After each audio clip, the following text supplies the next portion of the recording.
Injuries are rampant in fantasy football right now. We need to talk about how we're going to pivot off of these players onto new players and what your strategy should be if you have a lot of injuries on your fantasy team. First, let's talk about the good news. Number one, Raheem Mostert, he went off again. I mean, it is basically a Dolphins running back every week at this point. And it was Raheem Mostert's turn this week. He was so excited that Devon Achane wasn't playing that he actually jumped over a dude.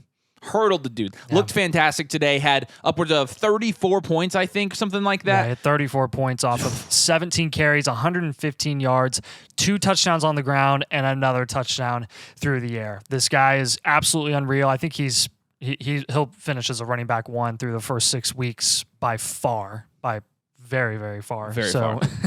Yeah. And Ahmed on top of that got 12 points as well. Obviously with Devon Achane being out, with Jeff Wilson being out, not back from IR yet, he had a pretty solid game off of 6 carries, but the receiving upside was there as well, 5 targets, and he also had a touchdown as well. I think you're looking at Ahmed being an emergency flex option if you need him to be over the next 3-4 weeks or so until Achane comes back. So that's something to keep an eye on there. We actually were weary of starting Chuba Hubbard this week, but he looked pretty good. He had 16 fantasy points this week. He had 19 carries for 88 yards, so fairly efficient. Yep. He also had a touchdown. He only had 1 reception, but again, when you get it done on the ground like that and you score a touchdown, you don't really need receptions. So hats off to Chuba Hubbard. Are we expecting this kind of production week by week? Probably not, especially given the fact that he only had 1 target. I mean, that's going to raise his floor for sure. However, it could be worth noting that when Miles Sanders comes back, Chuba could get some more work because he actually looked decent today.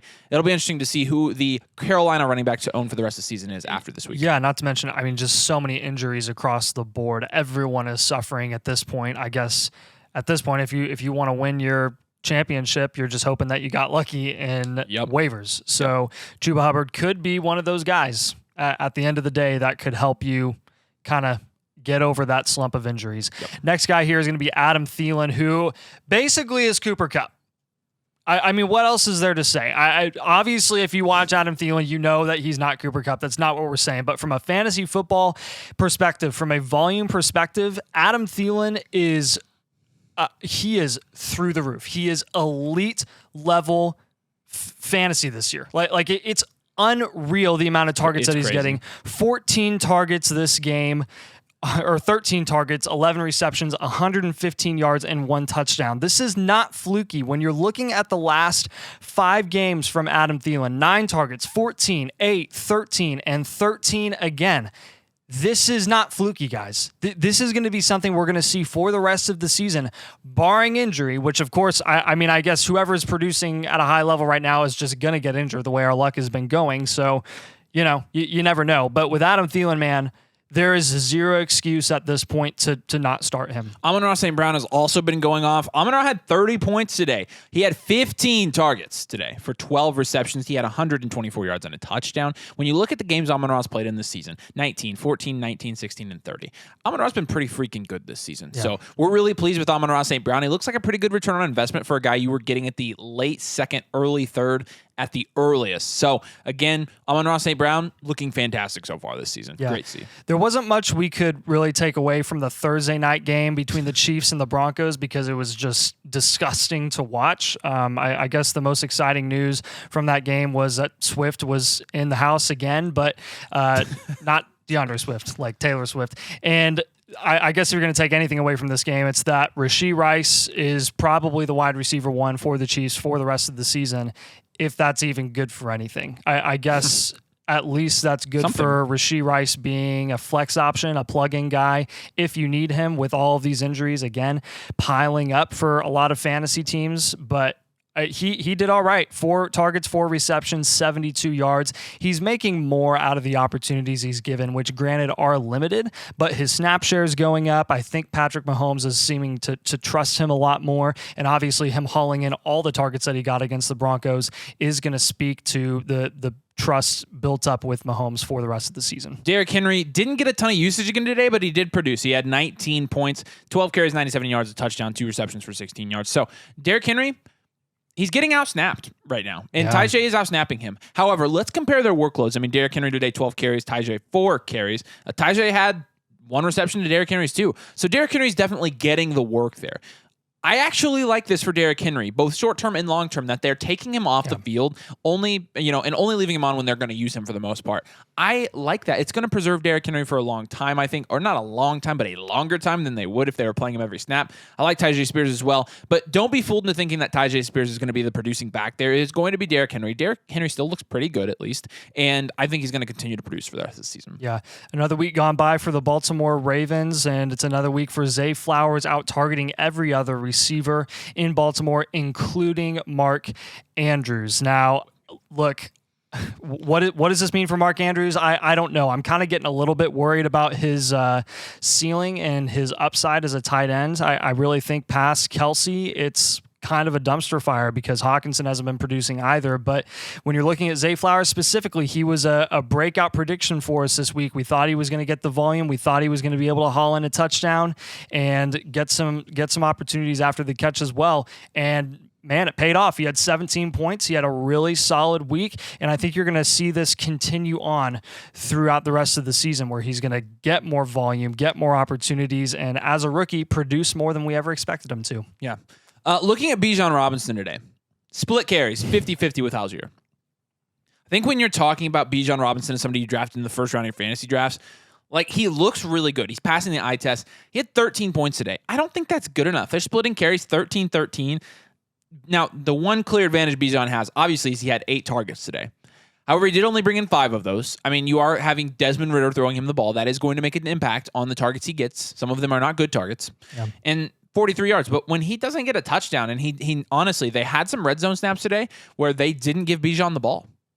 When you have that happening, I mean, you have to be at least a little bit concerned about Bijan because 13 points, again, that's great. That's not league winning.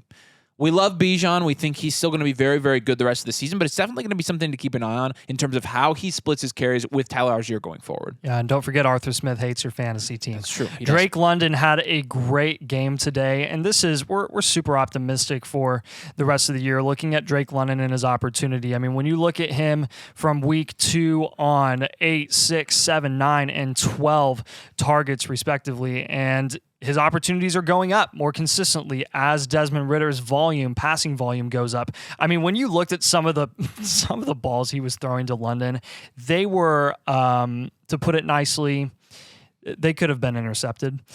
And Drake London just robbed corners on 2 or 3 separate occasions and got a massive chunk out of it, and it was really nice for you in fantasy. Obviously finishing with 21 points on those 12 targets for 125 yards. Look, of all the assets in that offense, we called our shot and we said we thought London would be the guy to own in fantasy, and it's looking good so far because Pitts keeps getting outproduced by Jonnu Smith. I do high fives there because we're going to talk about the Vikings next. And what did we say about the Vikings offense this week? We said, oh, you can go through and start every single one of them. Kirk Cousins and then Madison and maybe even Jordan Addison. Wrong. Not correct. The Vikings offense looked bad. Kirk Cousins didn't look great. And honestly, I mean, Kirk Cousins, 8 points. Madison, 11 points. Addison, 11 points. Osborn, 8 points. Hockenson, 11 points. I mean, is 11 points, did they all agree before the game that's what they were going to get from a production standpoint in fantasy football? So. Yeah. I mean, what do we even... they're playing the Bears, and they can't even... gosh. What, they're 2-4 now. Barely beat the Chicago Bears. I don't know, guys. I don't know. I think Justin Jefferson makes every single weapon on that offense better. I think without him, you're going to see a very struggling Vikings offense for the next couple of weeks at least. Yeah, possibly. I'm not going to quite overreact yet. That was kind of just a weird game in general. For both sides, it was like, why are neither of you producing against 2 horrible defenses? Right. It made no sense to me, honestly. I'm kind of just trying to block it out of my memory, move on to the next week. We can kind of draw some conclusions in a week or two. Yeah. Next team we're going to talk about here is the Bengals. An ugly win, man. Ugly win. Neither team looked too good really at all. Obviously, the weather could have played a factor in that, but Tyler Boyd outproduces all Bengals wide receivers this game. 7 targets, 7 receptions, only 38 yards and a touchdown. So I think you're looking at that stat line and you're saying that's a bit fluky because Jamar Chase did have 14 points, but he had 13 targets in the game. He just wasn't able to haul in a touchdown. I think this is going to be one of those ones where you see that stat line, but you watch the game and you're like, yeah, we're not super comfortable with Boyd for the rest of the season at all. He's definitely on the decline. T. Higgins, huge oof. Not just this game, but this entire season. We are overreacting about Higgins because we called it. We told you. Now, if you take away the 5 games where he didn't score 28 points, he actually averages 28 points per game this season. So I know we keep saying that every week because you guys said it every week of the offseason. For all the games he didn't play, he averaged this amount of points. Yeah, that's what happens when you take away the games that you're a non-factor. Yeah. So T. Higgins has been a non-factor. And yes, I understand he's been injured. Those games count against you too. I mean, today's game counted, guys. He had 4 targets. Yeah. So, I mean, T. Higgins, this just real quick revisiting this, was a guy that everybody just wants to point to because he's in Cincinnati with Joe Burrow, and Joe Burrow's good, and he's playing with Jamar Chase as this name where they can just say, this is a guy that has to be good. Nobody actually was analytical enough to look into what T. Higgins was actually doing on the field and that he could possibly bust this season, and it really bit some people in the butt. And Joe Mixon, oh man, I mean, Joe Mixon is biting us in the butt. Yeah, he can't do anything. I mean, today 9 points, but again, looking at his first couple games here, 10, 13, 14, 8, 13, and 9. I mean, if your ceiling is 14 points, I mean, that's not great. It's just it's so hard for me. I still don't want to overreact. I don't want to fold on Joe Mixon yet because his volume is so good. And he keeps getting opportunities in the red zone. And some of it's been fluky. Some of it's like, man, the O-line kind of just fell apart there. Or, man, he got tripped up at the 2-yard line.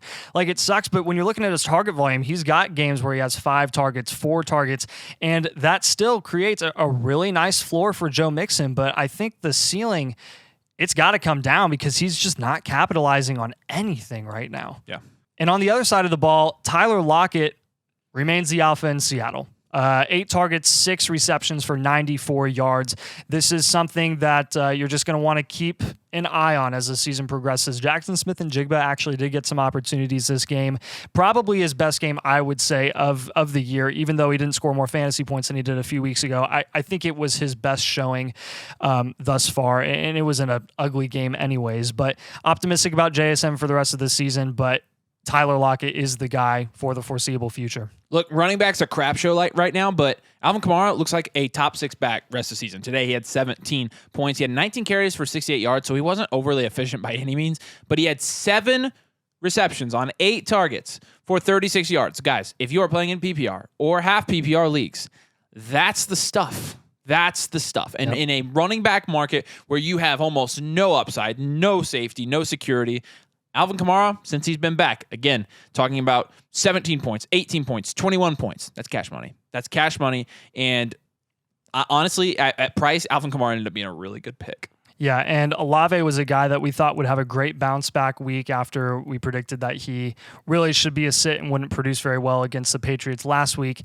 He had 16 points this week, 10 targets, 7 receptions, 96 yards, but was still outproduced by Rashid Shaheed, who on 2 receptions had 85 yards and a touchdown. So again, Shaheed's going to do that every once in a while. Every 4 or 5 games, he's going to have a big game from his big playability. Michael Thomas, 8 targets as well for 5 receptions and 45 yards. I think you're looking at Chris Olave in this situation, optimistic that he offers a really nice floor there with his target volume, but a bit worried about his ceiling, honestly, for the rest of the season. Maybe I'm overreacting here, but the way the ball is spread around that offense between Kamara, between Thomas, between Shaheed, between Olave, and other guys there, like Taysom Hill even, like this is something where I would be worried with Olave's ceiling. Can he actually win you a championship when you only win championships with upside? For the second week in a row, Dalton Schultz actually outproduced every single Houston wide receiver, minus Tank Dell today, who has not played, but 16 points for Schultz,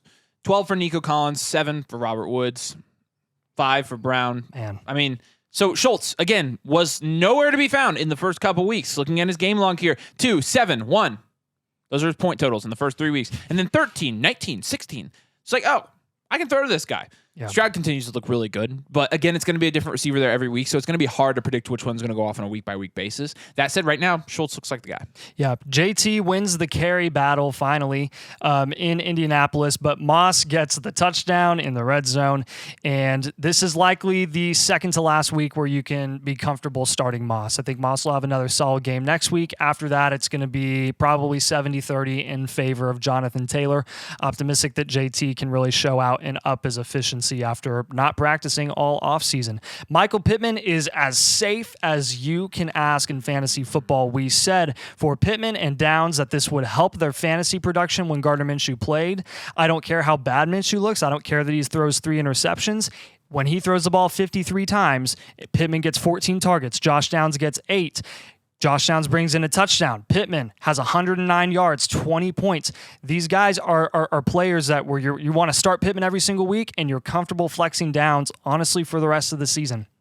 And they both look really good with Gardner Minshew. And honestly, again, if Anthony Richardson's out for the rest of the year, like it might look like he is, this is going to be good for them in fantasy. So Kareem Hunt and Jerome Ford split time today. They both looked okay. Kareem Hunt had 16 points. Jerome Ford had 11 points. Obviously, Kareem Hunt had the touchdown, so that helped kind of bolster his point total.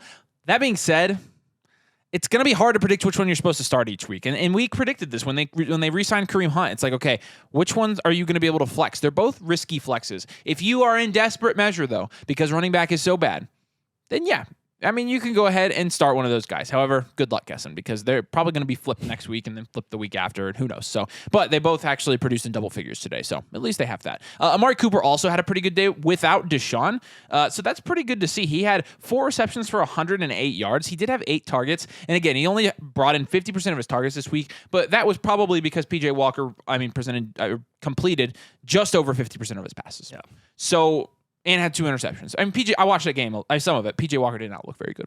No. So for Amari Cooper to come out and still have 15 points this week, fairly pleased with that. I do think Amari Cooper rest of the season is a very, very good pickup, especially when Deshaun Watson comes back. So Amari Cooper, looking good today. Yeah. Rhamondre Stevenson also looked good today. This was something that we were screaming this week by Rhamondre Stevenson because he can still have some good weeks, and he did this week. 18 points, even though he was still splitting time with Zeke Elliott in a Patriots offense. He had a good day, and a lot of this was attributed to his receiving upside. 6 targets, 5 receptions. He had a good day overall in a bad offense. Be ready to see these kinds of games pop up for Rhamondre for the rest of the season. And welcome back, Kendrick Bourne. Everyone roll your eyes. Like, gosh, talk about a week 1 overreaction.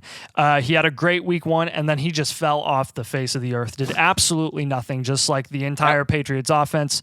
That was me. It was so me. Yeah. Overreacting. Look, after seeing him just falling off the face of the earth, we're not counting on this type of production again for the rest of the season with Kendrick Bourne. I honestly would say that it's fluky, and the fact that Juju was out and they've had some injuries in general there in New England, just not optimistic with Kendrick Bourne at all. He's not even a waiver pickup in my opinion. Switching teams, though, was Jakobi Meyers on the other side of the ball, and Jakobi Meyers this season, 29 points, 15 points, 5 points, 20 points, and 17 points. Man. That's pretty freaking good. Yep. He is outproducing. For the second week in a row, Davante Adams. Davante Adams had only 5 targets, only got 2 of those hauled in for 29 yards. Yikes. Is it the shoulder for Adams? Adams is pretty banged up from what he says, so is it the shoulder? We don't know. We do know right now Jakobi Meyers is outproducing him, and also Michael Mayer's producing, which is great to see. Michael Mayer, 12.5 points today. He had 5 receptions for 75 yards. He looked fairly good today. It looks like he's finally maybe starting to get his footing under him as a rookie, so that's very good to see. It does make Michael Mayer a potential streamer for tight end for the rest of the season. If he does start to consistently get targets like this and consistently produce, it's going to be very easy for him to move into the top 12 rest of the season tight ends because tight end right now, crap show. Actually, I mean, you could pretty much say that about almost any position right now that it's a crap show. Almost any position. It's just a crap show right now. But it's good to see Michael Mayer produce nonetheless. Yeah.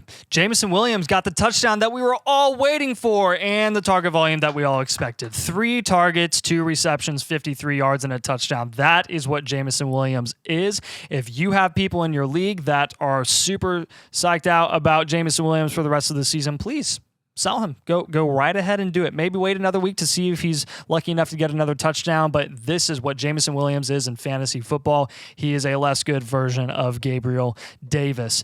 When you're looking at Sam Laporta, he had 11 targets in a game where he was playing on a bad calf, only 4 receptions for 36 yards, 7 points. Some people see that production maybe be a little bit low on him because of it, but look at that target volume when he was injured, banged up, a game time decision, and he still got that opportunity. Very optimistic about Laporta for the rest of the season. Garrett Wilson had 17 points today on 12 targets. He had 90 yards. He didn't even have a touchdown. He had 17 points. This is great. We had Garrett Wilson as a start this week. Yep. Hooray, check. We also had Breece Hall as a sit. Not correct. Breece Hall all the way back. We was a mistake for us to say that you should be sitting him, and actually, he's just that good. Yep. And for us, I think we looked at that defense and that matchup and how that game we thought was going to go. The game obviously went completely different than we thought it was going to go. And we thought, okay, maybe Breece Hall's not a very good start this week. Breece Hall's a start every week at this point. Yep. Breece Hall, when he's healthy, fully healthy like this, is a top 5 running back in the NFL, in my opinion. Yep. So, again, you don't win them all, but with Breece Hall, there were a lot of people that went through and said, hey, I'm going to start Breece Hall anyways. They're smart. Yes. That's a smart thing to do. If you get advice from anybody on YouTube, always consult your gut too, because your gut is going to win you just as many fantasy football games as anybody on YouTube will, especially us. We're idiots. So, yes. All right, let's go to the injury report and moment of silence. 4 quarterbacks. Silence, Nathan. Starting off, Trevor Lawrence left the game with a knee injury. This reminds me of last year, honestly. Yeah.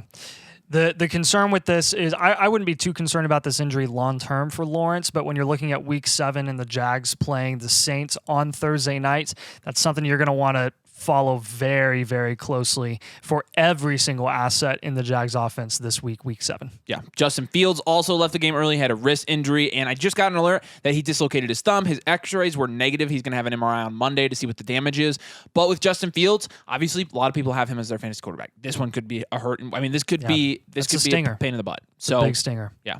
Jimmy G leaves the game with a back injury. That's not as much of a stinger because you're never starting Jimmy G unless you're absolutely desperate. But it could hurt the other fantasy assets for the Raiders in Jakobi Meyers, in Devontae Adams, and even Josh Jacobs in the run game overall. He is very good at helping the other assets in his offense, whether it's in San Fran or in Vegas, to produce. And when you have Brian Hoyer playing or Aiden O'Connell, they're just not as good at helping the weapons around them to produce. So definitely want to keep an eye on that. He actually was seen getting into an ambulance, headed to the hospital for that back injury. Jeez. Seems like he may be out for a significant amount of time, and that sucks. Yeah. Sucks for Josh McDaniel, too. Yeah. Darn, feel real bad for him. Yep. Ryan Tannehill also left the game with an ankle injury. You're not starting Ryan Tannehill. That's not super important, but you are starting Christian McCaffrey, who left the game with an oblique injury. This one's not great. I'm really hoping here that Christian McCaffrey is going to be limited in practice this week and play next week. Because if he misses any time, you're talking about the biggest blow to any fantasy team that you could possibly have in a team missing Christian McCaffrey. Next to Tyreek Hill.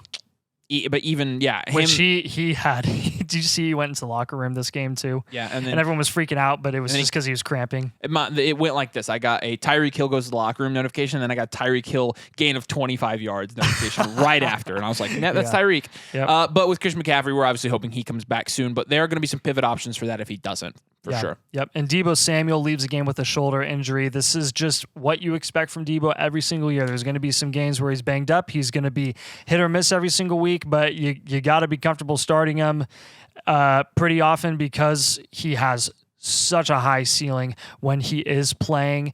We'll see with this injury how long it lasts, if it lingers, if it impacts him for the next 2 or 3 weeks. But if anything, I guess it helps Brandon Ayuk. David Montgomery also leaves the game with a rib injury. A lot of people are going to be super hype on Jahmyr Gibbs. Honestly, I'm more excited about Craig Reynolds than I am Jahmyr Gibbs in fantasy, and that makes me want to barf. Kyren Williams with a late ankle injury as well. He had a great game today against the Cardinals, had 21 points, and this sucks. Hopefully, again, this isn't something long-term, but it's going to be something you want to monitor throughout the week. He's already been banged up this season already, and I said already twice, now 3 times, and it's unfortunate but we're hoping for the best and optimistic. All right, let's move on to our waivers portion of today's playbook. We're going to start here with Jordan Mason. We just touched on the Christian McCaffrey injury, and so the pivot option here is going to be Jordan Mason. He had 4 of the last 5 49ers carries after McCaffrey went out of the game, including a touchdown run from the 8-yard line. So, again, Christian McCaffrey out early with an oblique injury, hoping Christian McCaffrey comes back. But this is definitely going to be a waiver guy this week in Jordan Mason, because I think if Christian McCaffrey does miss any time, you're talking about a running back going into one of the best offenses in the NFL, if not the best. Yeah. So the Shanahan system has been making average running backs into fantasy stars for literally 30 years. Literally 30 years. And on the other hand, the 49ers are famous for people expecting one running back to get touches and then for the 49ers to just give them to somebody else. So, I mean, this could be your classic Amari DiMercato situation where, like, halfway through the week last week, we were like, wait a minute. What about Keaontay Ingram? And then Amari DiMercato didn't do anything today. Yeah. But 49ers also pretty noted for doing that. And watch McCaffrey's status. Approach this situation pretty carefully. The upside is too hard to ignore, so we're going to put Mason as a must-add this week. It'll be interesting to see what Christian McCaffrey does this week in terms of injury. Yeah, Jeff Wilson is another guy that we're very interested in, along with Salvon Ahmed, who, again, had 12 points this week, with Raheem Mostert putting up 3 touchdowns and 34 points. Ahmed had a touchdown already, but when Jeff Wilson comes back, I would assume Wilson being the better talent and being quite busy last year after Miami traded for him, producing pretty solid numbers. We're excited to see what he does coming off this injury. He's working his way back into shape, was doubtful this week. He could be back as early as week 7. Ahmed was effective as a second running back behind Mostert this week. We saw the upside of Mostert and A-Chain working together, so we know there are some potential points available for 2 running backs in Miami's backfield. The problem is, who's the second person? That's why we have Wilson. That's why we have Ahmed. It's kind of pick your poison at this point. Personally, I would lean Wilson. Yeah. If you go with Ahmed, though, I don't blame you, because he's the one that's been on the field. Curtis Samuel, again, produced in double figures this week. He had 18 points in each of the last 2 weeks, and this week came out and had 14 points. He continues to get just enough work to be relevant. I mean, he's producing at like a high-end wide receiver 3 level right now. Maybe even, it's high-end wide receiver 3. Only 4 targets today, but 4 catches and another touchdown. So again, if Curtis Samuel continues to score like he is right now, he's going to be at least somebody that you may be able to pivot to if you have bad injury luck. There are a lot of teams right now that are probably going to be picking up Curtis Samuel because they're losing all their guys. Yeah, and Jauan Jennings is another guy that we may be interested in off waivers. With Deebo and McCaffrey hurt, more targets may come Jennings' way. You already saw that today after both those guys went down. So it's the vacated volume fallacy, but in Shanahan's offense, it's actually relevant. Kareem Hunt, our next guy, had 15 touches to Jerome Ford's 19, and he also got a touchdown. If the Browns are in a favorable game script to run the ball, expect both running backs to get some volume, to split some time and score some points and have a pretty safe floor. Dalton Schultz, 17 targets in the last 2 games. And he has a touchdown in 3 consecutive games. He may end up being a solid mid-tier tight end. That's what Dalton Schultz is. That's what we expected. Took a while for him to finally get ramped up and start producing, but excited, man. Excited he's finally living up to what we thought he could do. So we have to put Craig Reynolds on this list because the Montgomery injury does make him relevant. Yep. Because if you think for 1 second that they're going to give Jahmyr Gibbs more work, their 12th overall pick in the NFL draft, you just don't know what you're talking about. That doesn't make any sense. You're just a fantasy football fan trying to tell the Lions how to run their organization. You don't know what you're talking about. Exactly. Even though, it was a bad pick if they're not going to use it. Anyways, 10 carries, 15 yards shows his limitations. Goodness sakes. What a line. He's a desperate play if Montgomery and Gibbs are both hurt in week 7. My prediction is that Gibbs will play, and then my recommendation will be don't start either of them. Correct. That's what I'm going to say. Ronnie Rivers. Kyren Williams did get hurt at the end of this game. Rivers has looked okay backing him up the last few weeks. He's been a little bit fantasy relevant. He should be a decent emergency start for week 7 if Kyren Williams cannot go. But Sean McVay says Kyren Williams should be good to go. So we should be good on that front. I wouldn't expect Ronnie Rivers to be a huge waiver ad this week. And then Keaontay Ingram. See what we said about Amari DiMercato last week and then apply it to this week, and it's the same thing. Yeah. Except we got the running back wrong. And everybody did. Yeah. We should have called that. Yeah, because we knew better. Yeah, I know. Idiots. All right, let's go to the buy section of this video. I'll let you take the first guy here. Adam Thielen. There are still a lot of people out there in your fantasy leagues who are not believers in Adam Thielen for the rest of the season, who think that it's all fluke and say, well, Adam Thielen, half of his volume is from garbage time. Well, newsflash, the Panthers playing a lot of garbage time, and that's not changing anytime soon because they suck. Their whole game is garbage time. Buy Adam Thielen. You can get a high producing wide receiver 1 at a discount. Like, you literally can, just because of the name value when you're giving up someone, or not the name value, I guess, because Adam Thielen's not a sexy fantasy asset, and he's not cool, and he's a 33-year-old wide receiver. Take the volume, man. Take the fantasy points. Puka Nacua had a bad game from a fantasy perspective, with Cooper Kupp putting up 27 points. But when you look at the target splits, Puka Nacua had 7 targets. Cooper Kupp had 9. Pretty much the same as last week, but Puka Nacua outscored Cooper Kupp. So I think you're looking at that and you're like, okay, nothing much has really changed. Puka just drew the short straw this week. I think he's going to be fine for the rest of the season. And with Puka Nacua, I put him on this list because I saw some deals go down for him last week. People were getting him fairly cheap before this game. I think there are going to be a lot of people that are going to attribute this to Cooper Kupp, and we're comfortable buying Puka at that price. I'm going to put Justin Jefferson here.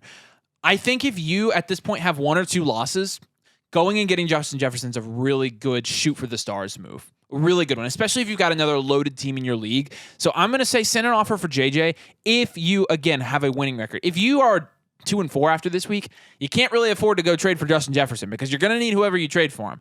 However, do look for those teams that are 2-4 and have Justin Jefferson, because odds are they're going to try to get back in the race. They're going to want producing assets that are going to help them contend for the next couple of weeks. And when that happens, you might be able to get Justin Jefferson, stash him. And if he does come back this year, then you've got Justin Jefferson on your team. How about that? And then Davante Adams. Davante Adams, obviously, we talked about him being outproduced today by Jakobi Meyers. This is concerning. The injury is concerning. Jimmy Garoppolo, I don't know. Pretty much every QB is a lateral move from Jimmy Garoppolo. But, with Davante Adams, we know what he's capable of, and he showed it this season. He showed it just even a week ago. He is ridiculous with ridiculous upside. So we predict that rest of the season he's going to be fine. There might be some that are going to be lower on him after this week. That's fine. We're going to go send out some offers. They'll attribute that to the quarterback play, when in reality, I think it's his shoulder. He's still a little bit banged up from his shoulder, and I think he'll be fine coming off of that for the rest of the season. Yeah. We're going to have 2 sells here on the same team, Jameson Williams and Jahmyr Gibbs. Why, Domain guys, would you have both of those guys when Craig Reynolds is the only other running back that's healthy for the Lions? It's because Gibbs and Jameson Williams provide, or they give us no volume whatsoever in fantasy.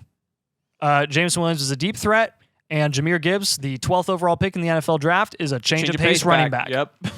So, enough said. I really do think it's enough said. And there are going to be a ton of people like, you're selling Jameson Williams? Are you guys stupid? Do you know? Listen, Jameson Williams was always going to be the field stretching guy. He was never going to get the volume that's necessary in a PPR league to have the high floor that you want when you're putting somebody in a flex position, unless you're in a super deep league. Like on the Scott Fishbowl league, we have JMO, I'm fine starting him because he's got the upside, and we suck in that league. Yeah. But, again, Jameson Williams, not going to catch a touchdown every week. On the week he doesn't, he might lay an egg in your flex spot. And Jahmyr Gibbs, again, we just can't have expectation for Jahmyr Gibbs. But the situational reason to sell him is because David Montgomery is going to be out.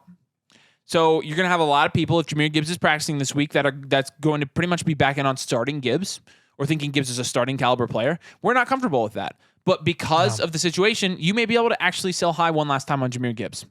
This is a good time to ship him off, not have to worry about him. Get somebody at least even just somebody safer. Just somebody. Somebody without David freaking Montgomery on their team. Yep. And you can say that our emotions are playing into that one, and you'd be right. So you are correct. All right, that's the playbook. Week 6 was awesome. Week 7, this should help you prepare for that. Do us a huge favor. Make sure you drop a like on this video. Please, really, really, really helps us out when you do that. And if you subscribe, so please do both of those things. Subscribe, especially if you play fantasy. We really appreciate all you guys. Appreciate your feedback. So let us know in the comments what you took away from Week 6. We're interested to hear that as well. Guys, we really appreciate you joining and watching us. We're going to have a bunch of content coming out this week. So like I said, make sure you subscribe. Thanks for joining us, and we will see you later.